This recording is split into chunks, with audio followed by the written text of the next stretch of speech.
Monsieur le ministre, permettez-moi de débuter ma question par ces quelques mots de circonstance. Congolais, Congolaises, combattants de l'indépendance, nous avons connu les ironies, les insultes, Madame Lallieu, les coups que nous devons subir matin, midi et soir parce que nous étions des nègres. Nous avons connu que la loi n'était jamais la même selon qu'il s'agissait d'un blanc ou d'un noir. Qui oubliera les fusillades où périrent tant de nos frères, ou les cachots où furent brutalement jetés ceux qui ne voulaient pas se soumettre à un régime d'injustice, d'oppression et d'exploitation. Ce discours, Monsieur le ministre, vous l'avez reconnu, c'est le discours de M. Lumumba en 1960 lors de l'indépendance du Congo. Et pour avoir osé dire cette vérité, il sera assassiné et tout laisse à croire que notre pays a sa part de responsabilité. Il avait pourtant raison, M. Lumumba. Et je regrette aujourd'hui, excusez-moi de parler fort, mais puisque le clan PS ne fait que parler, et je regrette aujourd'hui, Monsieur le ministre, d'être le seul à réclamer des excuses de la part de la Belgique pour les crimes et les méfaits commis durant la colonisation, pour l'esclavagisme et la torture. Le pire, M. Renders, c'est que depuis 1960, en fait, rien n'a changé. Le Congo est toujours une colonie belge, une colonie de la communauté internationale. L'injustice y est toujours omniprésente et les opposants sont toujours opprimés par le pouvoir en place.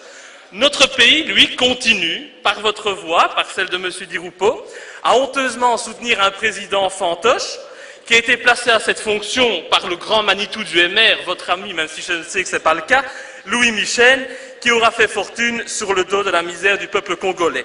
Alors, pendant que la Belgique favorise ses intérêts financiers, eh bien, le président Kabila, lui, assassine et affame sa population. Alors, ma question va être très claire, Monsieur le ministre. Avez-vous conscience qu'en maintenant votre soutien à un président contesté et contestable, et en niant la volonté de la population, vous rendez impossible la gestion du Congo qui risque de sombrer dans la guerre civile? Assumerez-vous dès lors d'avoir sur les mains le sang qui risque d'être versé à cause de la situation de fait que vous persistez à défendre? Je vous remercie. Merci beaucoup. Monsieur le vice-premier ministre.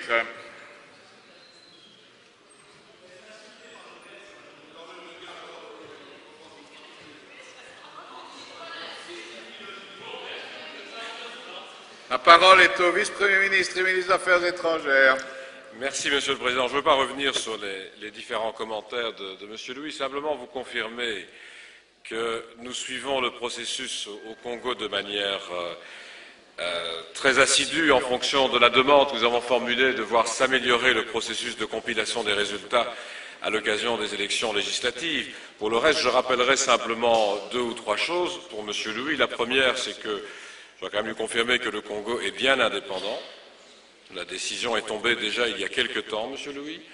Le deuxième élément, c'est que les observateurs ont tous reconnu des irrégularités graves lors de l'élection présidentielle, mais comme je l'ai confirmé au nom de tout le gouvernement, il n'y a pas d'indication d'un changement du classement de l'ordre des candidats.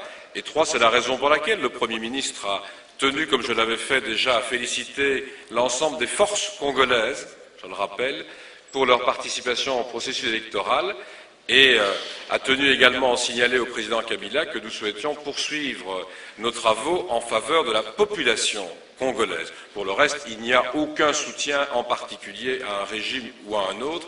Il y a toujours la même volonté de tenter de faire progresser le processus démocratique au Congo comme ailleurs et de tenter surtout d'aider une population qui en a bien besoin dans un très grand nombre de domaines. Mais je le répète, Monsieur le Président, je ne vais pas revenir sur les autres remarques de M. Louis, qui, à mon avis, je parle de vos remarques, n'ont pas beaucoup de place dans une assemblée comme la nôtre. Merci beaucoup, Monsieur Louis. C'est évidemment beaucoup plus facile, M. Renders, de ne pas en parler et de se voiler la face. Maintenant, je vous confirme que le Congo n'est pas indépendant, puisque ce pays, et surtout le peuple congolais, n'a pas le droit d'élire son président, et qu'avant d'être le président des Congolais, c'est le président de la communauté internationale, pour permettre à cette même communauté internationale et à la Belgique de se servir des richesses du Congo, alors que la population, elle, meurt de faim tous les jours quand elle n'est pas assassinée par Kabila que vous défendez. Merci beaucoup.